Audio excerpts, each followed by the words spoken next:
Hello and very good morning. Doklam stand of के बाद जो कि एमिकेबली सॉल्व कर लिया गया था थ्रू डायलॉग, एक बार फिर से इंडिया और चाइना के बीच में टेंशन इंक्रीज हो गए हैं नाकुला के पास और लद्दाख रीजन में। अभी 5 मई को इंडिया और चाइना के ट्रूप्स के बीच नाकुला के पास एक झड़प हुई। एक लेक है पैंगोंग शो लेक। इंडिया और चाइना के पास जो बॉर्डर है वो क्लियर नहीं है, कहीं पे हिली एरिया है तो कहीं पे लेक है। दोनों पार्टी पेट्रोलिंग करती है और दोनों क्लेम करती है कि आपके ट्रूप ने हमारे एरिया में एग्रेशन किया है तो आपके ट्रूप ने हमारे एरिया को पार कर लिया है। हालांकि ये पहली बार नहीं है कि इंडिया और चाइना के ट्रूप्स के बीच किसी भी प्रकार का झड़प हुआ हो। पार्लियामेंट में उत्तर देते हुए सरकार का ये रिपोर्ट है कि केवल नवंबर 2019 से 225 ऐसे मामले सामने आए हैं ट्रांस एग्रेशन के by Chinese people liberation army के द्वारा, और 2016 और 2018 में भी यह 273 और 426 थे। अभी रिसेंटली क्या हुआ कि चाइना और इंडिया के ट्रूप्स की भी झड़प हुई। आप देख सकते हैं कि नेपाल के साथ भी इंडिया का टेंशन इंक्रीज हुआ है काला पानी टेरिटरी को लेकर के, और यह माना जा रहा है कि चाइना बिल्कुल हो सकता है कि उसको बैक कर रहा हो। इंडिया ने एक रोड कंस्ट्रक्ट किया था अभी मानसरोवर यात्रा, और इधर एक बीआरओ ने फिर रोड कंस्ट्रक्ट काफ़ी करी है इधर। तो अभी एक रोड कंस्ट्रक्ट किया गया था दौलत बेग ओडाइल उस गोवालन वैली में, और इस एरिया में गलवन वैली में काफ़ी टेंशन इंक्रीज हो रहा है। कई रिपोर्ट बता रहे हैं कि चाइना के ट्रूप काफ़ी वहाँ पे आ चुके हैं, 1000 से ज़्यादा।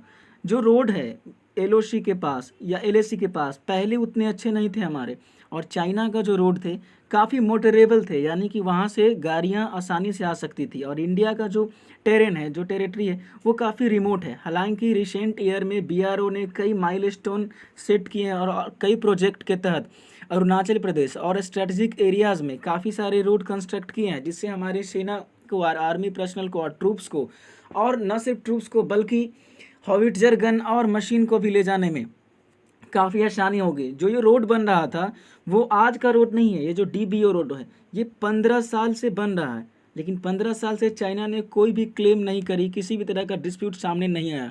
तो अभी क्यों? देखिए, अभी रिसेंटली चाइना जो है एडवेंचरिज्म पर काफ़ी फोकस कर रहा है। सबसे पहले चाइना की बात कर रहे हैं। चाइना का इंटायर हिस्ट्री रहा है कि दूसरे के टेरिटरी को इनक्रोच करे, दूसरे के टेरिटोरियल इंटीग्रिटी और सॉवरेनिटी को थ्रू एग्रेसिवनेस और असर्टिवनेस उसको एक्वायर किया जाए। China has historically and repeatedly block India's interest in various international forum, in NSG group, nuclear supply group में या यूएन में हो, इंडिया के इंटरेस्ट को लगातार ब्लॉक करते रहा है। और आफ्टर एवरी स्टैंड ऑफ, प्रत्येक स्टैंड ऑफ के बाद इंडिया ने अपने स्टैंड को रिपीटेड किया है कि that India believe in multipolar rule based and transparent world order. और इसीलिए इंडिया तो सीपीईसी को भी रिजेक्ट करता है कि भाई रूल बेस्ड ऑर्डर पर हम लोग विश्वास करते हैं। और इंडिया बिलीव करता है कि किसी भी परिस्थिति में वो डायलॉग के द्वारा, न कि डेटरेंस के द्वारा, India believe in dialogue and not in deterrence. किसी भी प्रोसेस को, किसी भी मसला को एमिकेबली इंडिया सॉल्व कर लेगा। और इंडिया ने कई ट्रीटी को रेटिफाई भी बार बार कहा है। As we believe in Panchsheel, हम लोग पंचशील में बिलीव करते हैं, और उसका एक कॉन्सेप्ट है म्यूचुअल एग्जिस्टेंस। ना सिर्फ इंडिया अपनी सॉवरेनिटी का सम्मान करता है बल्कि दूसरे देश के भी सॉवरेनिटी और टेरिटोरियल इंटीग्रिटी को सम्मान करता है। लेकिन चाइना ने कई बार यूनिलैटरली चेंज करना चाहा है बॉर्डर को और स्टेटस को। हालांकि अभी चाइना वाले क्लेम कर रहे हैं कि India unilaterally status quo change करना चाहता है, बट इंडिया ने साइन करा है border peace and tranquillity agreement, ताकि बॉर्डर एरिया में लाइन ऑफ एक्चुअल कंट्रोल में पीस और शांति बनाए रखा जा सके। तो इससे क्या होता है, अगर एक शांति रहेगी, इधर से 500 फोर्स आ गए, इधर से 1000 ट्रूप्स आ गए, तो फिर इधर से ट्रूप इंक्रीज होगी, फिर यहाँ से सैनिक आएंगे, तो लगातार इस एरिया में टेंशन इंक्रीज रहा। इसलिए देशों ने एक एग्रीमेंट साइन किया है कि कम ही सैनिक को हम लोग तैनात करेंगे, ताकि जो टेंशन है वो ज़्यादा इंक्रीज ना हो सके। अच्छा, रिसेंटली क्या कारण है कि चाइना इतना एडवेंचरिज्म दिखा रहा है? देखिए, मेरा मानना है, जहाँ तक मैं समझ रहा हूँ, कि अभी चाइना का इंटरनली और एक्सटर्नली दोनों तरफ क्रिटिसिज्म हो रहा है ड्यू टू कोविड-19 पैंडेमिक। चाइना इस क्रिटिसिज्म को झेल रहा है। अब वो चाहता है कि गवर्नमेंट है वो लेजिटिमेट बना रहे, अब जनता को भटकाया जाए, मुद्दे से भटकाया जाए।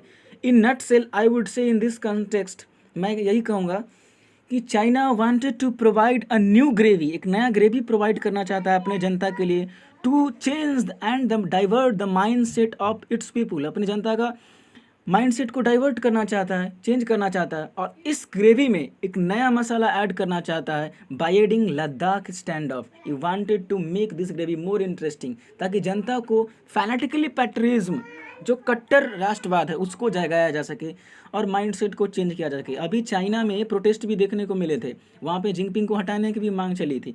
तो ये जो प्रेशर झेल रहा है, ये जो चाइना पर एक दबाव है, उसको कम करना चाहता है। पूरे वर्ल्ड इसको जिम्मेदार मान रही है चाइना को, तो चाइना भाई कुछ करे। नेपाल को भी बैक कर रहा है और वो देख रहा है कि पूरा वर्ल्ड इस ग्लोबल पैंडेमिक से जूझ रहा है, और चाइना का स्थिति भी ठीक है। इंडिया भी काफ़ी इससे जूझ रहा है, काफ़ी सारे इसके इकोनॉमिक एक्टिविटी पर काफ़ी सारे क्या बहुत ज़बरदस्त प्रभाव पड़ा है ग्रोथ रेट पर। तो इसी समय अब युद्ध तो करेगा नहीं, तो कोई डिटरेंस क्रिएट किया जाए। अब हम कहें कि नहीं, ये 50 एकड़ मेरा है, ठीक है, 50 नहीं तो कम से कम चलो भाई 30 पर मानो, 20 पर मानो, है तो 0 1 भी नहीं एकड़। तो चाइना कुछ ना कुछ करके एक डील साइन, हमेशा से उसका एक आदत रहा है कि भाई कुछ ना कुछ करे। लेकिन जो स्टैंड ऑफ है काफ़ी एमिकेबली साइन हो जाएगा, क्योंकि दोनों पावरफुल कंट्री हैं, और युद्ध कई बार लोग आसानी से सोच लेते हैं कि हाँ युद्ध होगा। इससे ज़्यादा स्टैंड ऑफ पिछले साल रहा था 2017 में डोकलाम में।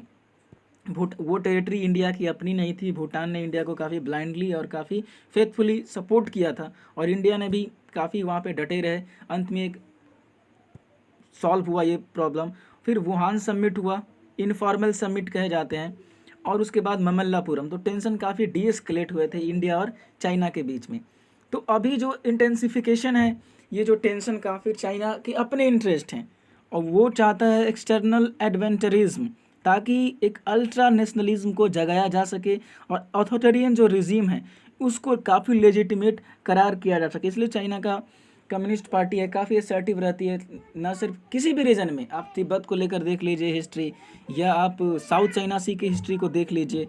तो चाइना हमेशा यही क्लेम करता है, अपनी जनता को क्या कहेगी, देखिए हम लोग इकोनॉमिक पावर हैं, वर्ल्ड पावर है। अब ये जो इकोनॉमिक पावर का टैग है, उसको झटका भी लग सकता है चाइना को। इंडिया ने आत्मनिर्भर भारत का, उसके अलावा एक जो जीनोफोबिया जो स्टार्ट हो गई है पूरे वर्ल्ड में, कि चाइनीज़ लोगों के प्रति अटैक भी किया जा रहा है, तो हो सकता है कि ये अटैक खो दे, हो सकता है, बट ऐसा होने वाला है नहीं।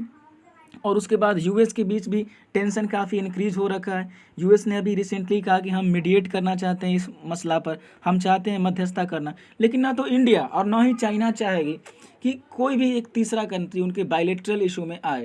हालांकि डोनाल्ड ट्रंप ने इंडिया और पाकिस्तान को लेकर कई बार स्टेटमेंट दी है।